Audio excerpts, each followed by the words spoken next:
Real life, always be ready to survive alone. Some people suddenly change. Today you are important to them. Tomorrow you are nothing to them. And that's real life. ଯିଏ ତମ ପାଇଁ ଆଜି ତୁମେ ଆଜି ତାଙ୍କ ପାଇଁ importance ଥିବ ତ କାଲି ତୁମେ ନଥିବ। ତ ସେଥିପାଇଁ ସବୁବେଳେ ଏକୁଟିଆ ରହିବା ପାଇଁ ଚେଷ୍ଟା କର, ଯେମିତି ମୁଁ।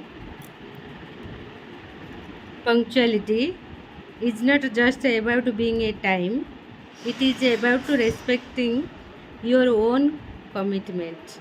ତ ଟାଇମ୍କୁ କେଉଁ ସମୟରେ କେଉଁ କାମ କରିବ ତାକୁ ପଙ୍କ୍ଚୁଆଲିଟି କୁହାଯାଏ।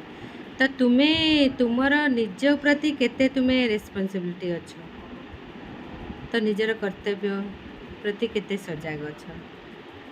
ଠିକ୍ ସମୟରେ ଠିକ୍ ଆମେ ଯିଏ ନିଜକୁ ଭଲ ପାଏ, ନିଜର କର୍ମକୁ ନିଜେ କିଛି ଆଗକୁ ଯିବା ପାଇଁ ଭଲ ପାଏ, ତ ସିଏ ହିଁ ପଙ୍କ୍ଚୁଆଲିଟିରେ ଗଣାଯିବ।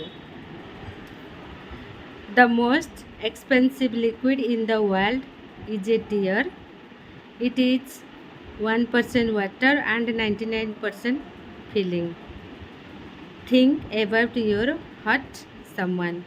ତ ଲୁହରେ ସବୁବେଳେ 1% ଥାଏ ହେଉଛି ପାଣି, ଆଉ 99% ମାନେ ଦୁଃଖ କଷ୍ଟ ଥାଏ। ତ କାହାକୁ ଆମେ କଷ୍ଟ ଦେବା ପୂର୍ବରୁ 100 ଥର ଭାବିବା। କେବେ ଚେଷ୍ଟା କରିବାନି ଆମ ପାଇଁ କେହି ହେଉଛି କାନ୍ଦୁ, ହେଲେ ଆମେ ସବୁବେଳେ ଚେଷ୍ଟା କରିବା ଆମ ପାଇଁ କେତେ ଜଣ ହସୁଛନ୍ତି। Life is great when you stay away from a negative, jealous and unhappy people.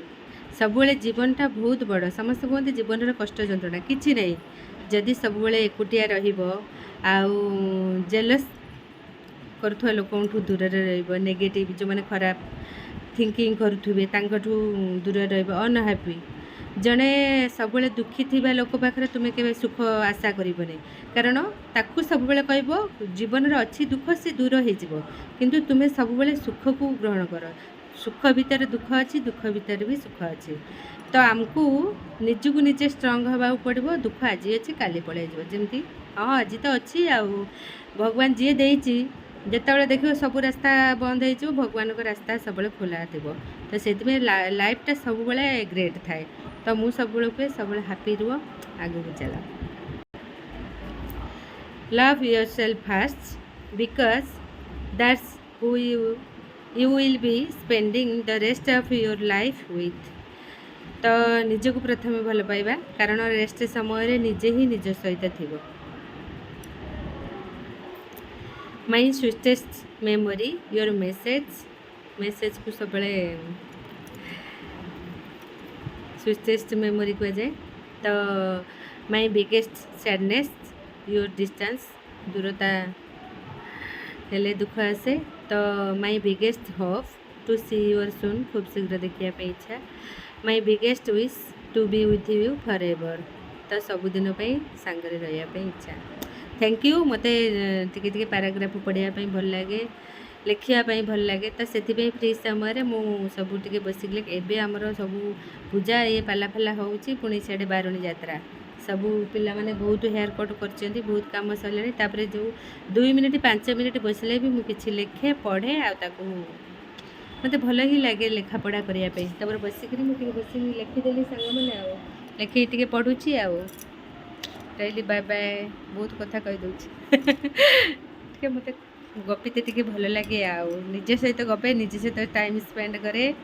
ଜୀବନରେ ଦୁଃଖ ଦର୍ଦ ଯନ୍ତ୍ରଣାକୁ ସବୁ ଆଉଟ୍ କରିଦେଇଛି। ଯାହା ଯେତିକି ମିଳୁ, ମୁଁ ସବୁବେଳେ କି ଯାହାର କୋଟିଏ ଟଙ୍କା ଅଛି ସିଏ ଯେତିକି ଖୁସିରେ ଅଛି, ଆମ ପାଖରେ 10 ଟଙ୍କା ଥିଲେ ବି ଖୁସିରେ ଅଛି। ତ ସେଇଭଳିଆ ଆମେ ଫିଲିଂ କରିବା, କାରଣ ଆଜି ଦେଖିବେ ଆମଠାରୁ ବି ତଳେ ଲୋକ ଅଛନ୍ତି, ସେମାନେ ବି କହୁଥିବେ ଆମେ କେତେ ଭଲରେ ଅଛୁ। ତାଠାରୁ ବି ତଳେ ଲୋକ ଅଛନ୍ତି, ସେମାନେ କହୁଥିବେ ତା ଉପରେ କେତେ ଭଲ ଅଛୁ। ତ ସେଥିପାଇଁ ଜୀବନଟା ବହୁତ ସୁନ୍ଦର। ମୁଁ ସବୁବେଳେ କୁହେ, ମୋ ପାର୍ଲରକୁ ଯିଏ ଆସନ୍ତି ମୁଁ କି ସମସ୍ତେ ହସିବ, ଯେତେ ଦୁଃଖରେ ଥିଲେ ବି କେହି ମୋ ପାଖରେ ଦୁଃଖୀ ରହିବନି।